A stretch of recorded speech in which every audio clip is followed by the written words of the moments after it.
Today on the 10-12 podcast, we've got a few random news and bits to talk about, including current 2024 class football recruiting rankings for the Big 12.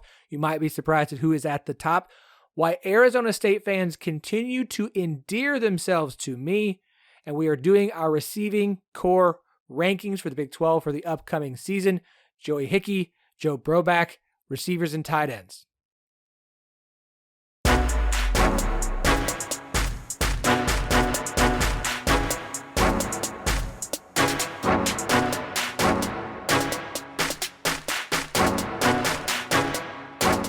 Welcome to the 10-12, the podcast that covers all 14 teams in the Big 12, plus Arizona, Arizona State, Colorado, and Utah. We are the flagship show of the 10-12 Network. You can find every show in the network at 1012network.com. That's TEN, the number 12, the word network. We are, of course, partners with Sport Social, the biggest and best sports podcast network in the UK. I am your host, Phillip Slavin. Thank you for joining us today. Midweek episode. We're back to 2 episodes a week. It's time. It was time. I'm excited. There's so much to do. There's so much to talk about. Today I am thrilled because we are continuing our position group ranking pod. The goal is always like 4 of these every year. This is the second one. If you haven't listened to the offensive line ranking, you should. It was fantastic. Today we're doing receiving core. That is receivers and tight ends. The goal is still to do 4. We'll see if we get one more done. I have interviews booked up for the next 2 weeks. Hopefully this will happen. I'm thrilled for next week. I got to tell you all about next week. Next week is a huge week for us. We have so many things we are going to announce here on the show for the network all week long. Make sure you're following us on Twitter at 1012network, TEN, the number 12, the word network. Make sure you're following us on Instagram at 1012pod. We've got a lot to announce. If you're a fan of a school who we don't have a podcast for, be paying attention. We've got some things that I'm excited about. We got a great episode. I don't feel like going over an hour in this episode today, so we're just going to hit on a few notes and things. Look, I'm going to take a break from talking a lot of realignment. Latest news is of Wednesday night at 9:24. Doesn't sound like the ACC is going to be adding SMU, who wanted to come and play for free, or Cal or Stanford, because that never has made any sense whatsoever. Oregon State, Washington State, I'm still sorry. Speaking of Arizona State, obviously, if you do not know by now, Arizona State AD Ray Anderson had made some comments about that he would never want to go to West Virginia, would not be wanting to go from West Virginia. Now, mind you, he has since apologized. He went on Arizona Sports and apologized for his comments on Morgantown that he looks forward to visiting West Virginia at some point once they join the Big 12. We appreciate the apology, but Ray Anderson, you're one of the worst athletic directors in college football. We know where you stand on this. Thanks. Appreciate it. I do want to shout out because, again, I keep making this point. Arizona State is not going to be the villain of the new Big 12 just because of the school president and the athletic director. Because the fan base, as you probably heard Ralph Amsden say when he was on the podcast on Monday, if you haven't listened to it, go and listen to it. Fantastic interview, kind of getting you to know the 4 incoming schools. Best way to endear yourself to the majority of the Arizona State fan base is say something bad about Crow or Anderson. I want to shout out Nick Lowe, if I'm pronouncing that right. It's at Nick Lowe, Lough on Twitter. He tweeted out, Dear Gordon Gee, West Virginia Alumni Association, and West Virginia students, both at Mike_OC, and I would like to apologize for comments Arizona State leaders made about your school a few days ago. Please accept this donation to your campus food bank. We are grateful you supported our Big 12 move. #GoDevils. There was a release that came out about 2 Arizona State University alumni who made a large Apple donation to feed West Virginia University students. This is awesome. $700 donation in applesauce, apple cider, vinegar, and 60 other food products from 2 Arizona State alumni to help feed West Virginia University students. That's Nick Lowe and Michael O'Connor. That is awesome. Absolutely awesome. Love it so much. And I just, like, Arizona State fans, you're on my good side. You were immediately on my good side. Nick tweeted at us, said thank you. Both Mike and I wanted to let the conference know who they really allowed into the conference. Looking forward to attending some fun away games. Arizona State fans, you are continuing to endear yourselves to me. I cannot wait to have you in the conference. I will not hold Michael Crow or Ray Anderson against you in any way, shape, or form. Arizona, can't wait for Arizona to be in the conference as well. The only school in the Big 12 with a dinosaur outside of a McDonald's. That was true for the Pac-12, unless someone wants to present me with a dinosaur statue outside of a McDonald's in another Big 12 city. Cannot wait for that. The discussions, debates, and arguments going on Twitter right now. A gnome, the world's largest gnome statue, is in Iowa State, like right by campus. The discussions, debates, and conversations between the four corner schools, Colorado, Arizona, Arizona State, and Utah, and the Big 12 they are joining, are just fantastic. Like, I'm not sure I've had this much fun in Big 12 Twitter, and it's been a very fun place to be on Big 12 Twitter. So if you're not on Twitter, I know it's X, whatever it is now. Like, it's. I hate to sit here and tell you to get on Twitter because Elon is Elon, but Big 12 Twitter is pretty fun right now. It is pretty fun right now. Shout out to Sam Herder of Hero Sports. He covers the FCS. For Hero Sports, we had him on the show not long ago to do our Big 12 versus FCS preview. Every time we do a Big 12 versus FCS preview, we bring him on. Sam predicted who would be winning the conference titles in 2023 in the FCS. I want to note, two of them are on Big 12 schedules this year. Cincinnati will play Eastern Kentucky. He's projected them to win the UAC. And Southeast Missouri is on Kansas State's schedule, because Kansas State always seems to find a way to schedule the best FCS game, or best FCS opponent, if every Big 12 team. They're projecting them to win the Big South OVC conference. So, a couple FCS games that should be worth paying attention to in the Big 12. If you haven't listened to the interview, you can find the episode, or it's available on YouTube. You can go to our YouTube channel. We post interviews from the show in video form there. We post whole episodes there. I try and make sure there's some exclusive stuff there as well. I'll get something exclusive there again soon. Tend to a podcast on YouTube. Last note I want to talk about. 247 has already updated. If you go look at the class rankings and hit Big 12 for 2024, it's updated with the 2024 conference. Man, this is fun. Now, remember in recruiting, important note, average rating over ranking. Average rating over ranking. Average rating is the average rating of the players on your roster. If you take all the ratings for each player and average them out, what does it come up to? Average rating over ranking, because ranking also takes into consideration how many people are in your class. And because classes vary in size drastically, some might have a class of just 15 or 16 high school players because they're going to go heavy in the portal and they just don't need as many. Some are going to go with a larger class in the 20s. As of right now, UCF has the highest ranking in 2024 for the Big 12, followed by Arizona, Texas Tech, Cincinnati, West Virginia, Kansas, Arizona State, TCU at 8. If you go by rating, it's a very different situation. Colorado has the highest rating with an 89.49 grade, followed by TCU, then UCF, Texas Tech, Utah, Kansas State, Houston, Arizona State. Now, these are all drastically different draft class sizes, but it's why I always look at rating, especially early on, rating over ranking. As we get to the end, I think it becomes a little more negligible, and they usually get to be pretty close. Rating over ranking. The point is the Big 12 only got a bunch of top 25 classes nationally? No.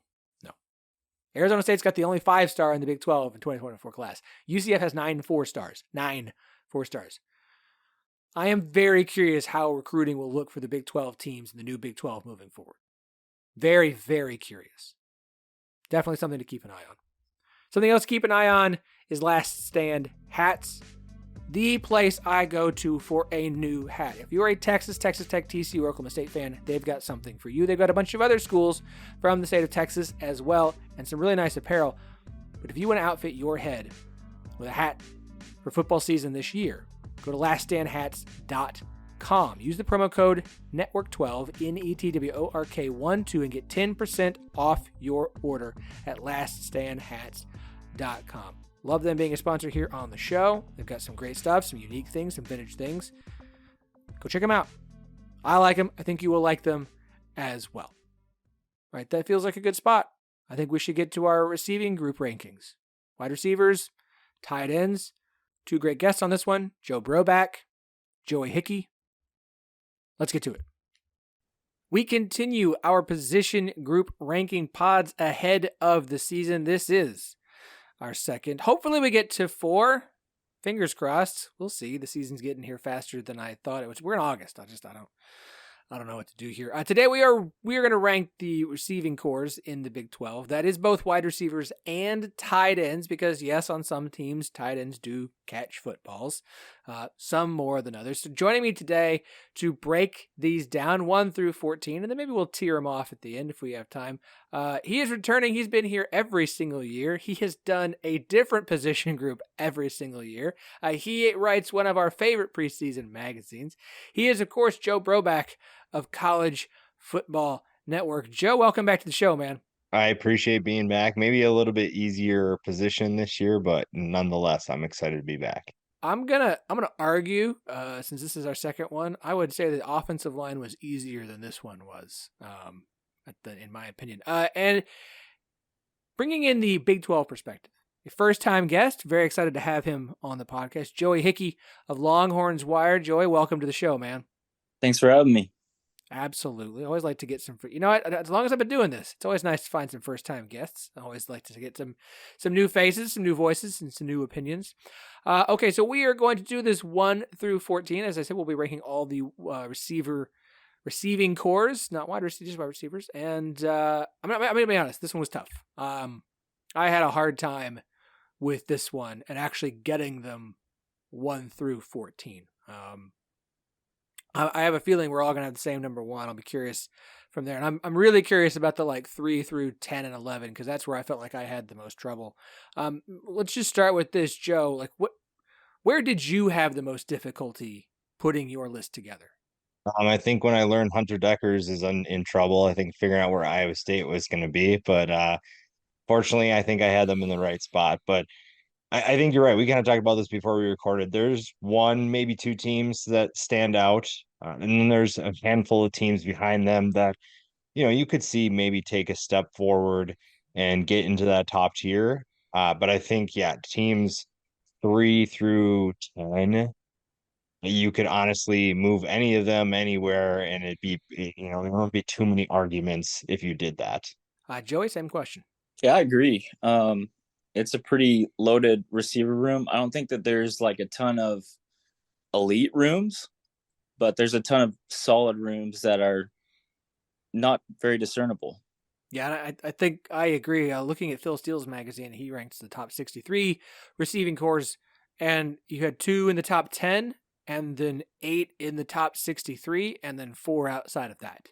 So that kind of tells you, I have a feeling we all might have the same top 2. Like I said, it's when we get to 3 and on where I'm really interested to see. So let's just go ahead and get this knocked out. I feel like we're all going to have the same number 1. Joey is a first-time guest. You're up first, sir.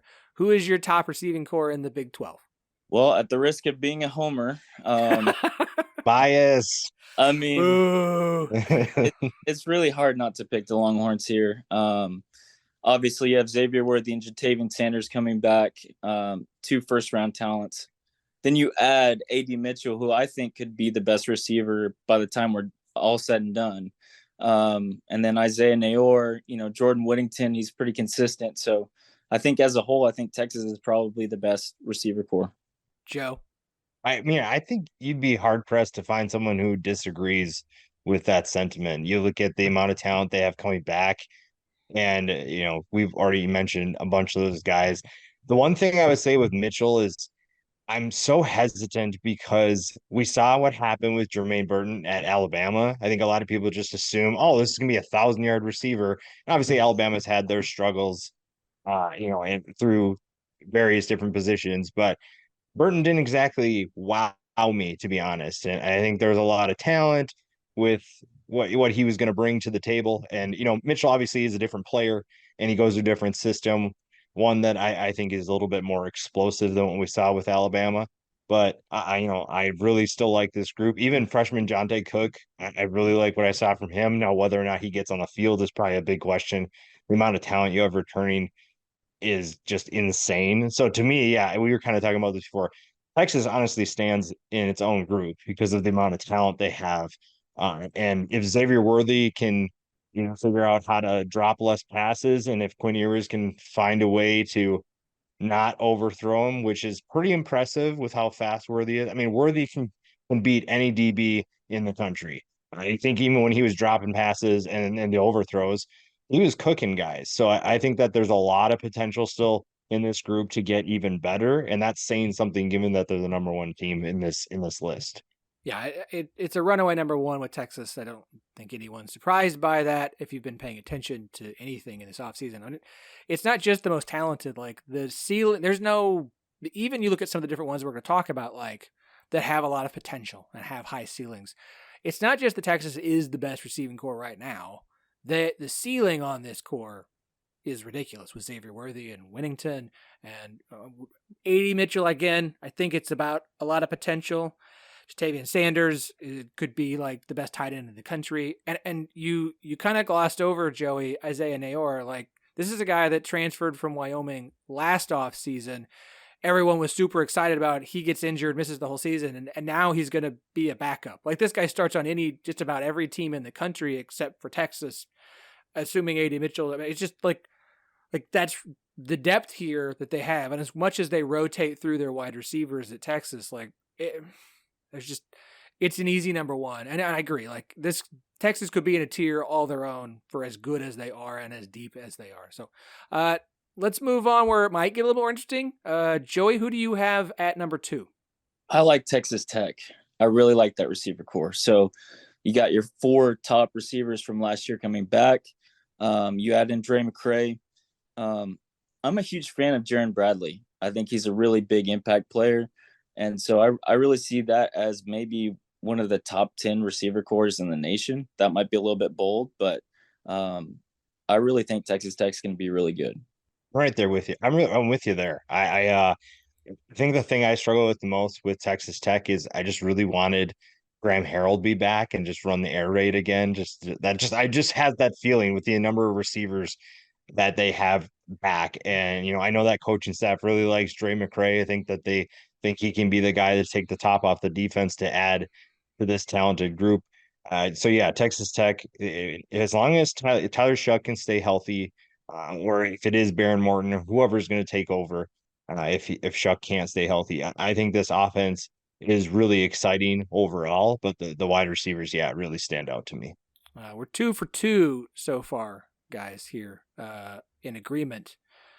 It's like Texas can be in a tier all their own. I would put Texas Tech in. I don't think it's crazy to say they'd be top 10, Joey. Phil Steele has them, I think, number 8 in his preseason magazine.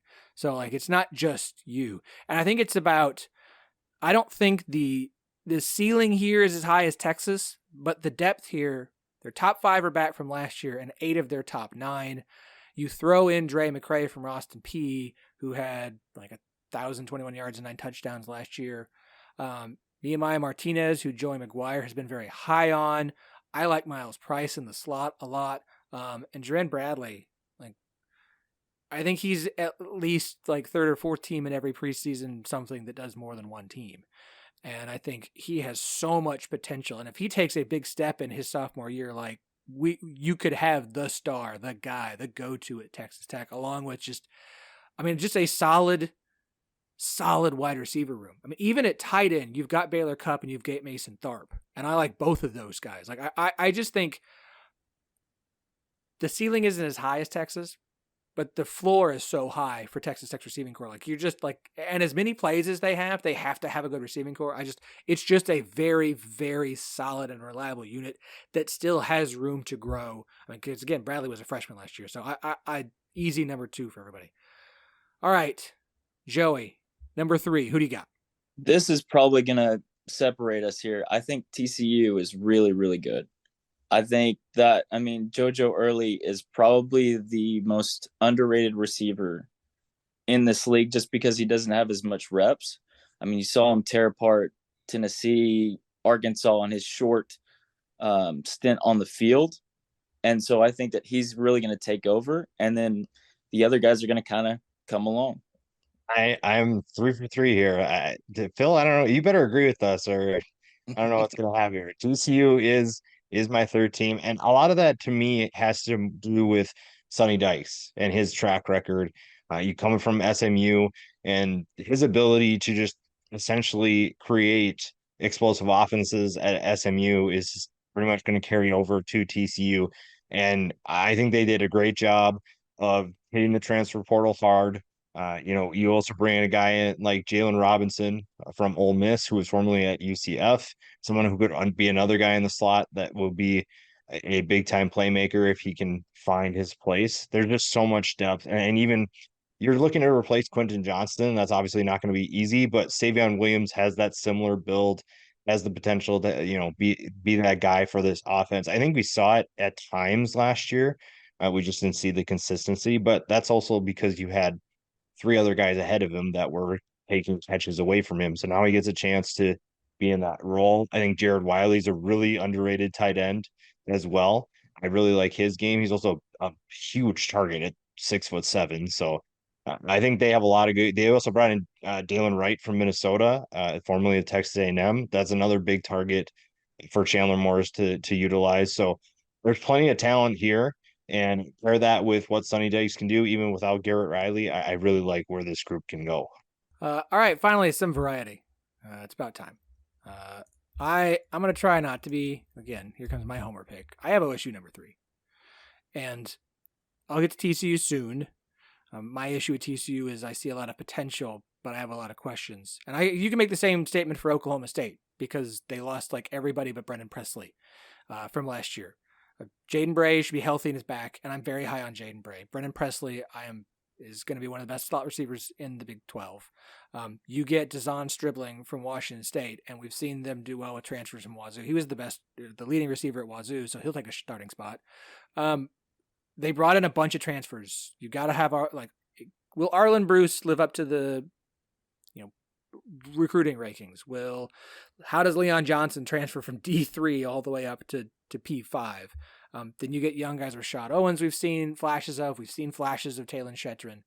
I just trust Oklahoma State's wide receiving core. And I trust the job that Mike Gundy and Casey Dunn do. I can question Casey Dunn as a play caller. I just don't question him as a receiver coach. I think this is not, there's not a Tylan Wallace in this unit. There's not a Justin Blackman in this unit. This reminds me more of like the years when like Josh Stewart was their top receiver. That's not a shot at Brendan Presley. I really like Brendan Presley. And I just think there is enough potential here. And I trust OSU when it comes to receivers to have a good, deep, even though they've had to replace so many guys, receiving core. So I've got them at number 3. So Joey, who do you have at 4? At 4, I have UCF, and that's probably another bold one. But big fan of Javon Baker. Man, that dude is about to tear up the Big 12, and adding Kobe Hudson to that, that's just a solid duo. I think that's going to be one of the best duos in the Big 12. So don't really care necessarily what's behind them. I really think those two can pretty much carry this thing. This is where I struggled because UCF was a team that I was pretty high on. I think the thing that worries me is Malzahn's system and how much that system limits what those receivers can do. Because I agree, Baker and Hudson are studs, but it's just like how many catches are you going to get this year? And in a Big 12 where you might have to score a ton of points, I just don't know how adaptable Malzahn's going to be. So I actually have BYU 4th. Now, obviously, Keaton Slovis is someone I'm higher on than the consensus.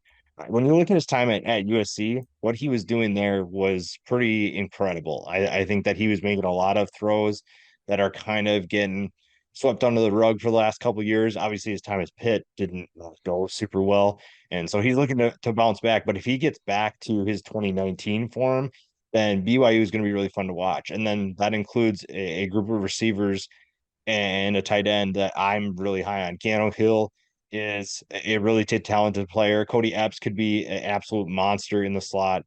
Chase Roberts was a guy that kind of was like a fourth or fifth option, but when he was thrust into a spotlight role, I think he did really well. And then you get Isaac Rex coming back from injury. If he can stay healthy, he's one of the better tight ends in the Big 12.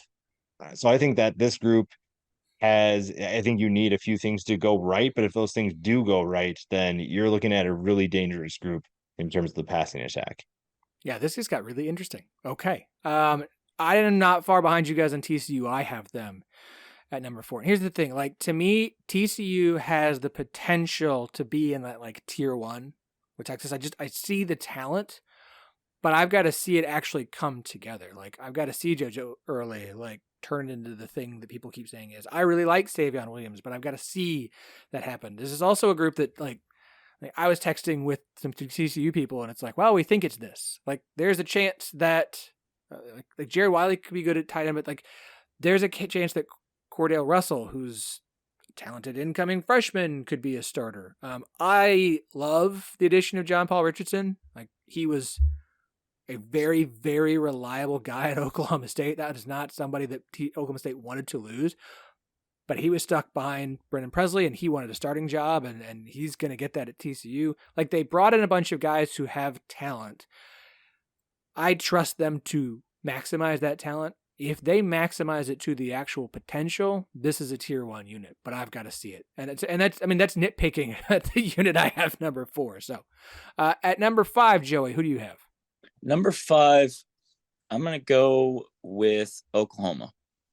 I think there are obviously limitations. There are a ton of questions, but I really, really like Jalil Farouk. I think he's a great receiver. Then you add Austin Stogner. The questions start coming after that. And there are questions about, Venables talking about Gavin Freeman's the best receiver in our unit by far. That raises questions, but I think as a whole, they'll be a pretty decent receiver core. It's where I have UCF. Again, Baker and Hudson are really good. Alec Holler's an underrated tight end. They also bring Trent Whitmore from Florida. They bring Corey Gamage from Marshall.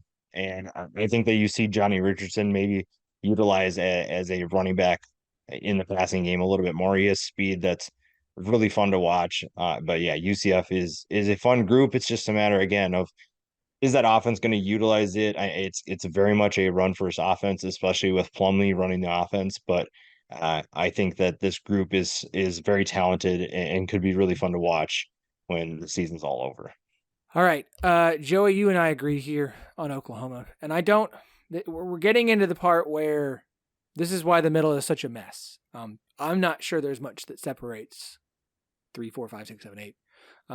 Jalil Farouk has potential. I think he really does, and the people are very high on him. But I think part of that's he's going to be the guy for Oklahoma, more so than like I think he is as good as say Marvin Mims.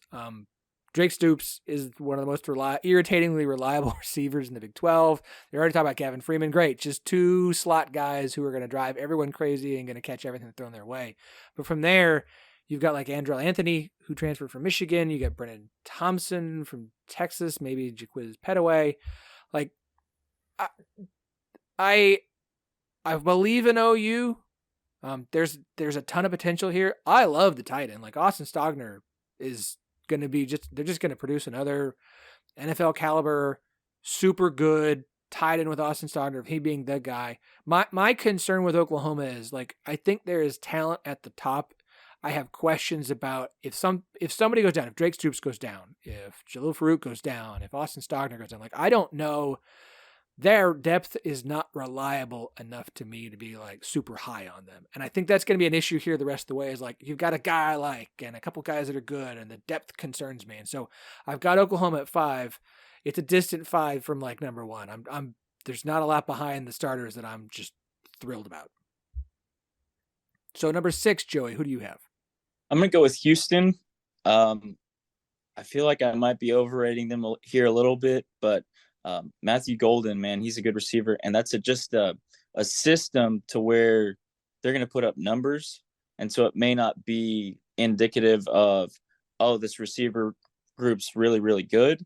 It might be indicative of, man, the system's really good. So it's going to be hard to tell the difference. But I think they're going to have a good receiver core.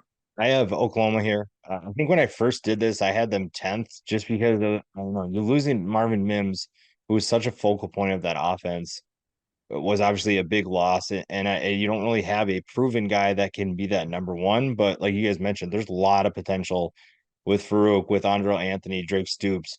Uh, I think I saw DJ Graham is now a wide receiver, and all I can see when I hear his name is that one sick one-handed interception he had against Nebraska. So when I was putting these together, I was like, all right, I got to go stop and watch that about 100 times to continue doing this. But I think the big thing for Oklahoma is last year it was if Dylan Gabriel was healthy, they were fine. But as soon as he went down, it was like you're almost watching a Conference USA team try to throw things together. Like it was just not very pretty to watch. And maybe this year is different if Jackson Arnold is the real deal. It sounds like I think the fans and the coaching staff really like what he is about. But again, Phil, you mentioned where's the depth here? If there's a number one guy, first of all, who is it?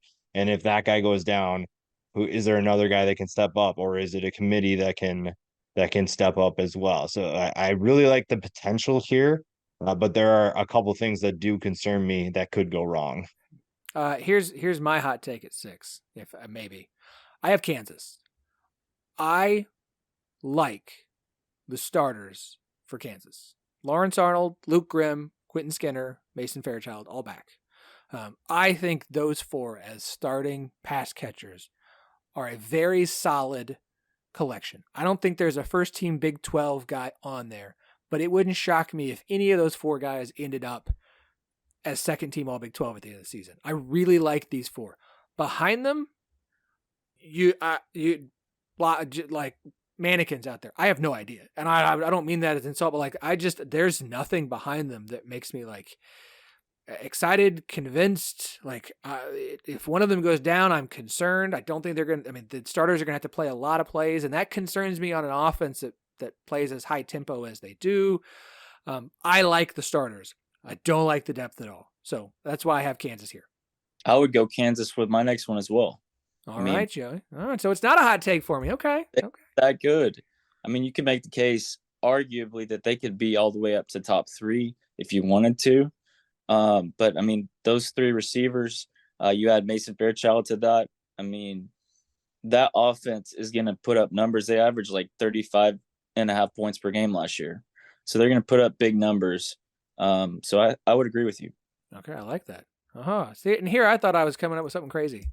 I actually am going to go along with that. I have Kansas coming in next as well. Yeah. I think for me, a lot of this was looking at who's coming back, but also like what does the quarterback situation look like? And getting a guy like Jalen Daniels, who's the best Jay Daniels in college football. So he is he's so fun to watch. And for me, as someone who really likes seeing these underdog teams, I mean, Kansas has been the last 2 years, Phil and I were just like, oh, Kansas, worst position group, Kansas, worst position group. Like it was just this team was so bad for so long. The fact that Lance Leipold's figured something out is really fun. And the first few games of the season last year were some of the most entertaining games for the true diehard college football fans to see Kansas undefeated, past week 1.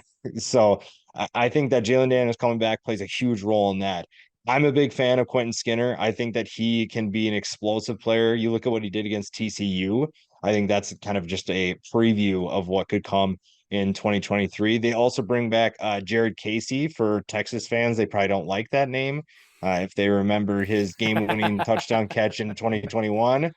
So back when Texas was struggling to beat the likes of Kansas. But yeah, I really like what Leipold's done. I really like this group. I think that they have a lot of potential, but again, that concern is going to be the depth. Maybe they throw the Kansas Jayhawk mascot out there to help out, but yeah, there's some concerns there for sure. I remember Jared Casey for his Applebee's commercials after that game as well. Okay, well, I have UCF here, so I am the lowest on UCF, and it's. I mean, you look at everybody else. I see a couple pieces with UCF. I mean, I like Javon Baker. I think he's got real potential to explode in the Big 12 and make a name for himself. From there, like, okay, Kobe Hudson was the 3rd leading receiver last year. He's back. He had 641 yards. Gamage from Marshall, transfer came in. He has potential. You never know with G5 to P5. You have Trent Whitmore from Florida. He's done some things. Like, besides Baker, there's no one on here where I'm like, yeah, like the potential is there. And I think there's obviously some talent, and I trust UCF to put out some solid wide receivers. But I'm like, I can't pick. Like with Kansas, I've got 4 guys I like, and then nothing behind them. With UCF, like I like Javon Baker better than everybody else on Kansas. I might like Javon Baker better than everybody else in Oklahoma. But I'm not as confident as you guys are in the rest of the unit as a whole. And I don't have any. I've got nothing on the tight end position. I can't tell you anything about that, and that just doesn't. Whereas Kansas, I feel good. Oklahoma, I feel good. I don't have enough at UCF to feel like great about them. So there's 7. I think the other thing you have to add is that UCF, Houston, BYU, and Cincinnati are coming from lower divisions or lower level of football for a lot of the casual college football fan. I don't think anybody really knows like what does that transition look like. Like, yeah, Javon Baker was really good in the AAC, but does that just do we just assume that he's going to be really good in the Big 12? I think you can make some of those assumptions, but yeah, like with the lack of depth, you look at the top and you're thinking this UCF team could be really good. Then what happens when they need guys 3 through 5 to step up and you're facing tougher competition? Yeah, I think that's gonna be the issue for all of them. Obviously, I think this is the most talented of the wide receiver groups coming in potentially, but I don't have but that's also like the difference to me between UCF once we get to tiers and some of the other ones is not. It's not that it's closer than even the numbers indicate. Okay, so Joey, who do you have at 8? Yeah, so the next few are going to be pretty close together, like you mentioned. I'm going to go with Baylor, and I really, really think that Monterey Baldwin is super underrated. I mean, he's a great deep threat. And then you add in Keatron Jackson from Arkansas. You add in that North Texas tight end, Jake Roberts, who nobody's really talking about, but he's really dynamic. And then you have Hal Presley coming back. So I think this is a Baylor offense that can kind of carry them. Their defense is a question mark, but I think that receiver core can actually carry them to wins this season. I have Houston here, the team that I've been very familiar with in the past few years.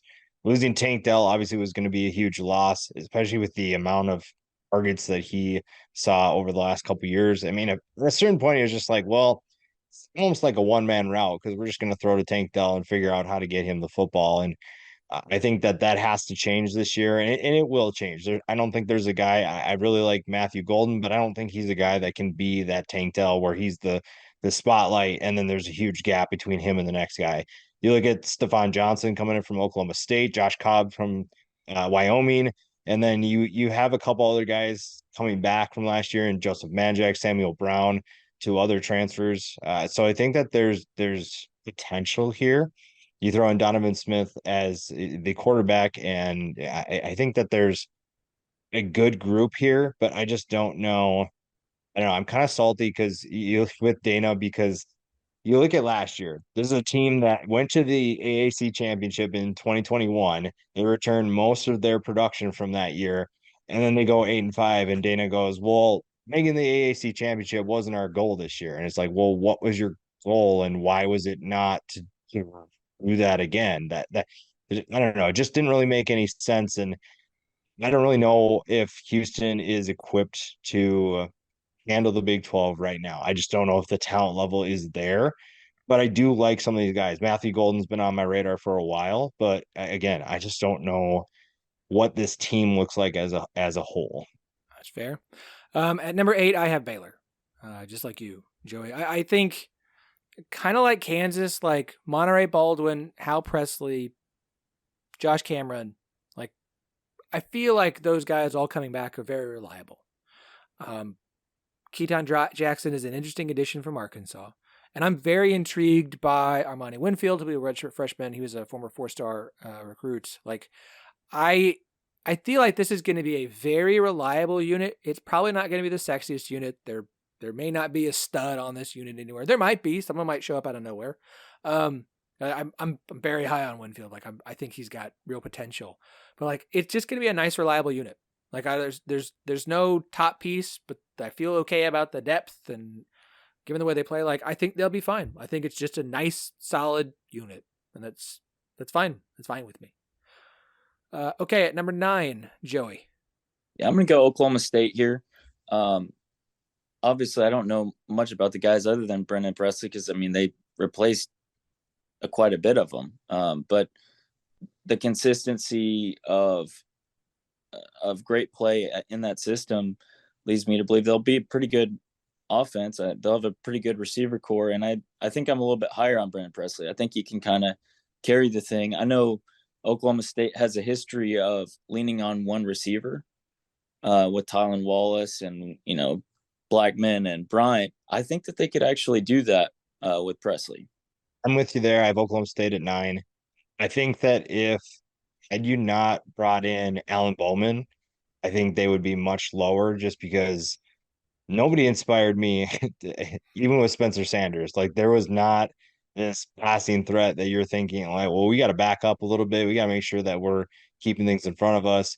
But if Alan Bowman can get back to his Texas Tech form, where I really liked what he was doing, then I think that this group, the passing attack, takes a tremendous step forward, and they'll probably be higher, honestly, on this list if that happens. You mentioned Jaden Bray before. I'm also high on him. I think that what he did in 2021 was really exciting. Another guy, Rashad Owens, we talked about, could be one of those guys that gets into the spotlight. But yeah, Presley is super good.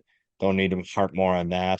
I think Charlie Jones has ruined all Iowa transfers because I keep hearing Arlen Bruce's name come up and how they're just expecting maybe a similar transition. But I'm like, okay, Charlie Jones is probably maybe an exception to that rule. If you're going for Iowa transfers at wide receiver, like we might need to rethink things. But yeah, this is a solid group. I just think that you have some questions at quarterback with Bowman not really playing for 2 whole years. You got to kind of get back into the swing of things. But there's definitely a lot of potential with Oklahoma State. Okay, so I'm easily the highest on OSU. That's fine. I will wear that homer pin with pride. It's probably about as high as I'm going to be on any unit for OSU this year. At number 9, I have Houston here, and this is a very, very young receiving core. They're top 6 on the depth chart. 5 are sophomores or younger. I like the ad from Steven Johnson from OSU. Josh Cobb from Wyoming is a nice backup. Matthew Golden, people are very high on. I just like it's such an inexperienced unit overall. Golden's high. Can Golden carry that load? Like, can he be the guy? Because when you think about last year, like Tank Dell had to do everything, like everything. He was the workhorse player for them.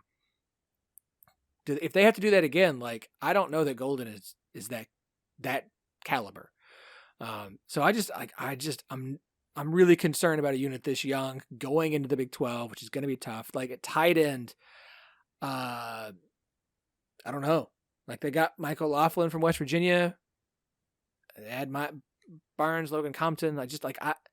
This is a wide receiving core that is very young, very inexperienced. Wasn't great last year. I'm really concerned with the transition for this unit. Like they've probably got some potential there, but I don't see it in year 1. Yeah, it'll be growing pains for sure. Yeah, definitely. Joey, number 10. All right, so we're at 10. I have BYU. I like Hill. I like Epps. It's going to be a solid receiver core. We'll see how it kind of translates, but they're used to playing Power 5 opponents. I mean, they played big-time opponents. They played Arkansas last year, Baylor. They played USC, Tennessee in recent seasons, and they fared pretty well. So I think it could translate. I just need to see it kind of on the field. I have Baylor here. I agree that this is a group that it has a lot of potential, kind of underrated group.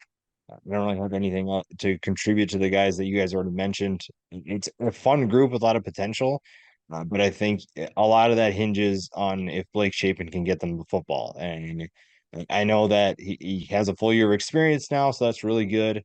But I'm kind of in that boat of I need to see it before I believe it. But the guys he's going to throw to give you lots of exciting options. And so if Shapen has it all figured out, then this group will be really fun to watch. I have Kansas State here. First appearance for the Wildcats. It's not a unit I love, but I'm pretty high on Phillip Brooks in the slot. I think he's going to be able to be very effective for Kansas State. I'm really high on Ben Sinnott at tight end for them as well. Hey, guess what? Another Iowa transfer in the Big 12 with Keegan Johnson, a former 4-star. A good culture fit. Yeah. Oh, yeah, absolutely. Like, if you don't want to play at Iowa anymore, go to Kansas State. Makes sense. Especially with Wisconsin doing what they're doing. But beyond that, like, Xavier Lloyd, Seth Porter, RJ Garcia, Jaden Jackson, like, they're all nice depth pieces, but I don't love this unit. And I don't typically love a Kansas State wide receiving core. That's not wide receiver is not a unit at Kansas State I'm like banging the drum for. But they do have two pieces I really like. If one of them goes down, major concerns. But I'm high enough on Phillip Brooks, and I'm high enough on Sinnott here. And because they utilize the tight end in the way they do, that I think it's going to be a reliable receiving core. And somebody else will step up. Someone typically does for Kansas State. They probably got someone. Like, if you want to say, of the Iowa's wide receivers that transferred, who's going to be the one that shows up? It would not shock me at all if it was Keegan Johnson because he went to Kansas State. It was just an easy transition and it made a lot of sense. So I like two pieces here. There's potential for a third one. And beyond that, it's a Kansas State receiving core. They typically do well even when they're not that impressive. I'm right there with you. I mean, I have them next because Phillip Brooks, I mean, you have a 5'7" receiver who's catching jump balls. Like, that's not normal. So, I mean, like, you have that guy, you have Sinnott. I'm a big fan of those two. And then outside of that, they don't really need that many great receivers for their offense to function. I feel like they have two really good running backs to make it work. But those two receivers are going to be big time for them. Yeah, I'm there with you. And Sanat's almost like the outlier because his frame fits his position, and you're used to seeing, Phillip Brooks at 5'7", Deuce Vaughn at 4 foot nothing or whatever. You're just used to these undersized guys overachieving. And you're right, Phil. I agree. Keegan Johnson is the one Iowa transfer that if you're going to pick the guy to have the most success, it's because he's going into essentially the same system. It's just that he has a somewhat competent quarterback for the first time in his career, so that obviously helps quite a bit. So yeah, you're looking at a group that doesn't have a ton of depth, probably doesn't need a ton of depth. Just gonna embrace that culture that is K-State football, and they'll be just fine. Joe, you were the high man on BYU because I have them here at 11. The comp that they've played a lot of Power 5 teams, and I think that's the reason that BYU might kind of surprise teams this year. I'm a little bit worried about the defense. Like, don't get me wrong. Like, as someone who does fantasy football, I have Puka Nacua on every fantasy team that I can possibly find him. He is not there anymore for BYU. Like, Cody Epps has a lot of potential. I really like Isaac Rex as far as tight ends go. Like, he is a legitimate receiving threat, 77 catches for 940 yards and 21 touchdowns in the last 3 seasons. Like, when they get into the red zone, they get around the goal line. Like, he is a legitimate touchdown threat. I think he'll continue to be that way in the Big 12. Like, they brought in nice additions. Keelan Marion from UConn, Darius Lassiter from Eastern Michigan. There's some potential here. I worry about every single one of these receiving cores that doesn't have what I feel like is great depth trying to make this transition, even for BYU, who is used to playing Power 5 opponents. Like, there's a big difference between the 21 season and the 22. The 21 season, they beat all those Pac-12 teams. They were all bad Pac-12 teams. And then they played all the good Pac-12 teams last year. And it was a very different situation. And so, like, I do think BYU will be okay, but, like, I'm not less just in love with this unit. Couple pieces I like. One I really like I'm big on, like, let's find the really fun tight ends in the Big 12 and see who's going to make plays, because it's just not a thing we were used to seeing, but it seems to be coming back. And I think Rex could end up being kind of the surprise tight end of the Big 12 this year.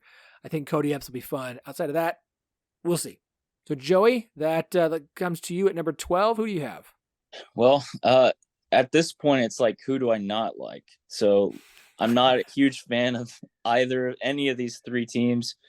I'm gonna go with Cincinnati. They bring in three transfer receivers, and really, it's more of I really don't like the other two, and there's really not much else I can say. I just those three transfer receivers, I feel like they will probably be better than what Iowa State and West Virginia have.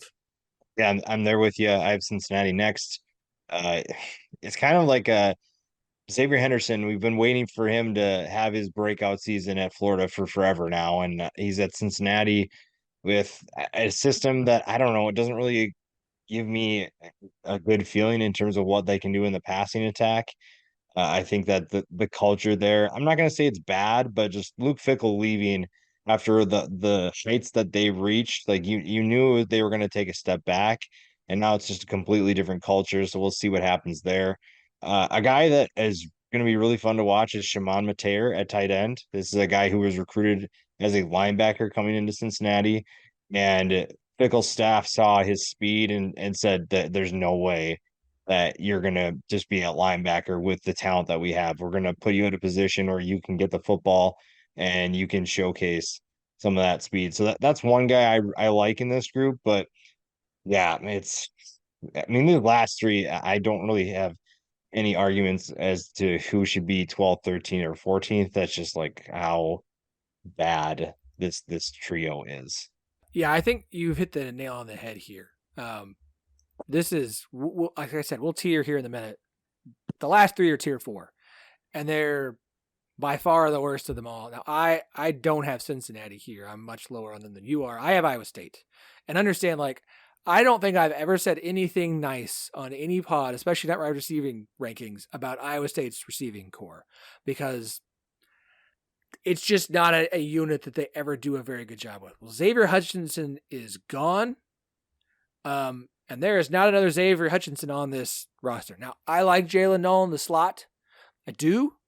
Outside of that, like, you bring back Dimitri Stanley. Cool.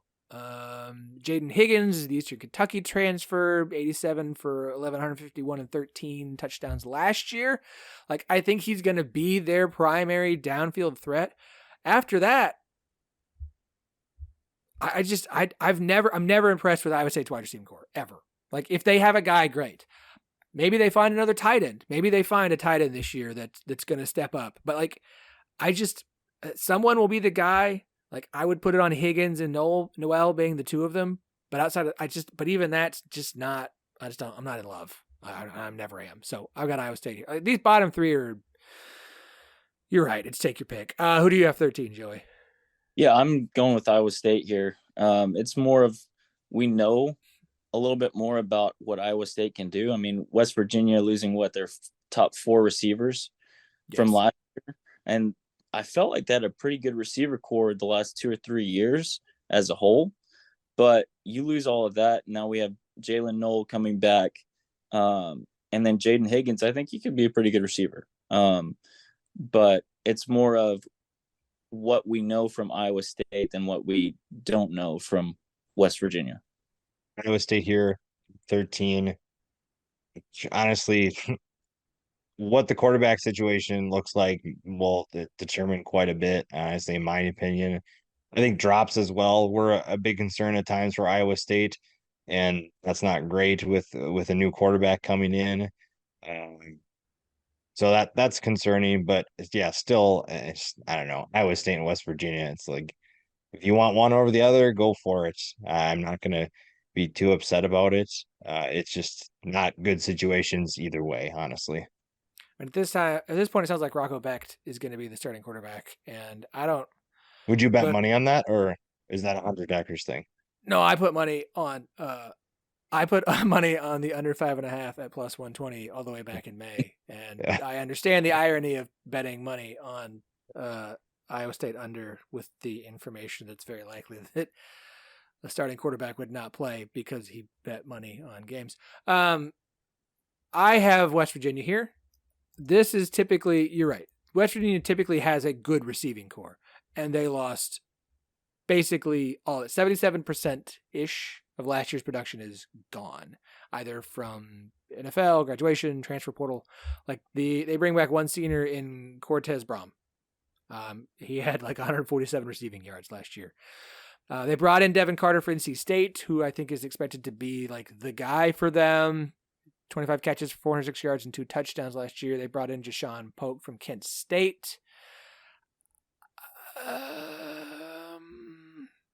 I don't know. Like I don't know. I have no idea. Like I feel like guys are going to step up, and West Virginia typically has a good receiving core. And because when you lose everybody, it's always like, well, we don't know who anybody is, so they're going to be bad. Like I have more faith, even though I have them ranked second to last. Like of this bottom unit, West Virginia is easily the one to me that could skyrocket up the most. Because there's not enough evidence through Matt Campbell's era to believe in Iowa State suddenly having a great receiving core. Cincinnati, I have last. Obviously, they don't even know who their starters are. No one can put out a depth chart because no one has any idea. Like West Virginia, to me, with the history they have, especially on offense, of saying like some guys are going to step up and be good. They're just at this point, I have no idea of who that's going to be or how to judge it from here. Yeah, I agree. I feel like Carter's the only one who really moves the needle, but they could be good. They could be good. It's just the quarterback is what's going to make it so difficult. I don't believe in Garrett Green, but I mean the track record of receiver development there could turn things around. It's just I just don't know based on what they have if they have it to be one of the best receiver cores. Yeah, I'm there with you. And the more I think about it, it's like, how would I rank these 3 quarterbacks? Whether, without Deckers, just whoever Iowa State's quarterback is going to be Emory Jones, who's yet to put things together, and Garrett Green, who's going into a year with a new coordinator.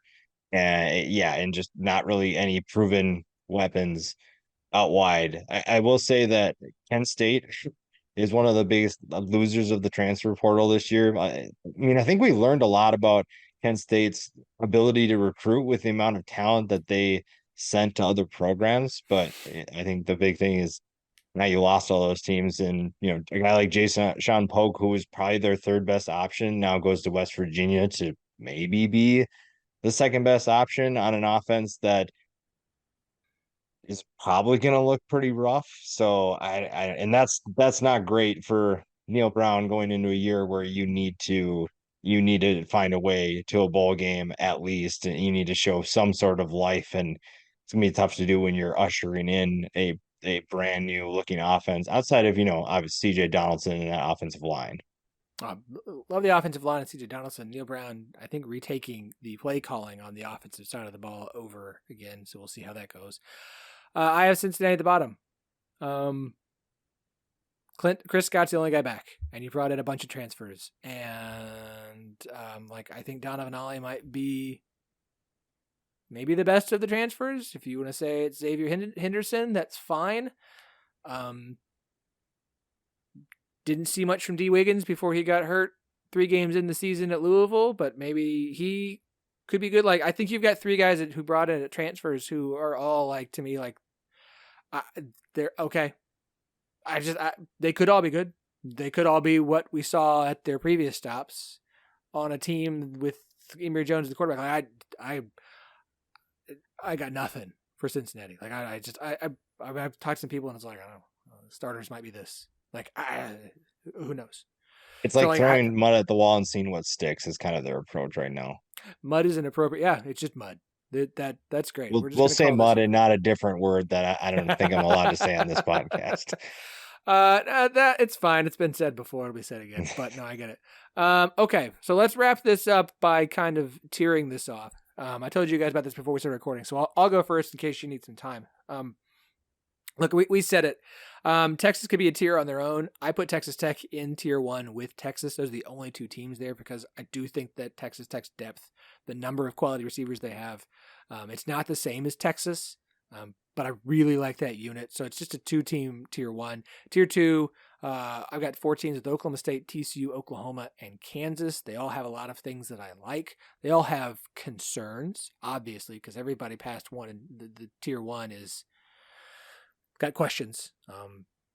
I have enough that I like of OSU, TCU, Oklahoma, and Kansas to put them together. Tier 3 is UCF, Baylor, Houston, Kansas State, and BYU. I got 5 teams there where I've got a lot of questions, I've got concerns, but there's at least something I really like there. Either it's you've got enough quality at enough positions, you've got a guy that I love, or just there's something there that I really like, and then there's a lot of just unanswered.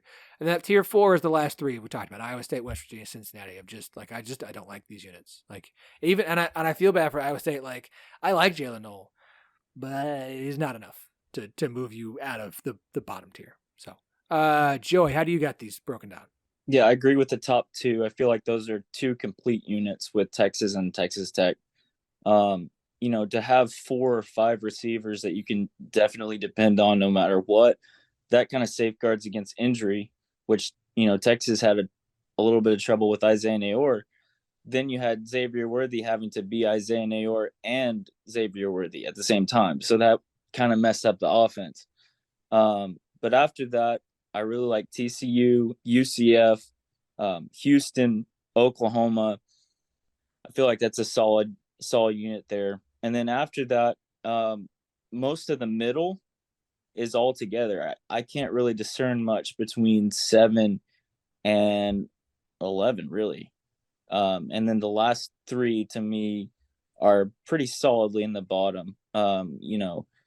Cincinnati, unproven. Iowa State, proven to be not that great. And then West Virginia, not proven. So those are kind of my tiers. The more I think about it, I'm gonna, I agree with Texas and Texas Tech. I'm also gonna throw TCU in tier 1. I just simply because of the coaching staff and what they could do. I really like that group. And then after that, I mean, honestly, tier 2, 4 through 11, I can't really pick like a group that could be tier 3 over tier or whatever. Yeah, so or tier 2 over tier 3. So honestly, it's like those top 3 are tier 1, 4 through 11 are tier 2, and then out of respect for tier 2, I'm gonna skip tier 3 because that's how bad the bottom 3 are. So they're gonna be tier 4. So I still have 4. 3 is nobody, and then tier 4, because that's the gap, is Iowa State, Cincinnati, West Virginia. That's good. I appreciate that. It's fine. Look, we said it. Like there's not a ton separating the middle. It's why we all have, I think we have a pretty mixed bag there in the middle. I'm way higher on OSU than the rest of you.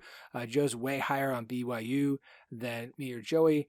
And from there, I'm not sure that Joey is super high on anyone compared to the rest of us. Texas, he's way too high in Texas. Yeah, this is what I get for bringing someone who covers Texas onto the podcast to talk about maybe Houston. You had Houston 6th, and Joe had him 8, and I had him 9. So maybe that's the biggest outlier for it. Well, this has been fun. You guys are awesome. They did not get confusing with Joey and Joe, so that's a good thing. I was a little bit worried about it when I realized what I had done to myself for this one, but you guys have done honest. This is great. Joey, do me a favor. Where can everybody check out all the work you do covering the Texas Longhorns? Yes, so you can find me on Longhorns Wire for USA Today. It's an exciting time with fall camp coming up and underway. So longhornswire.com. Joe, plug all the things that you do, which are very many, very, very many. Oh man.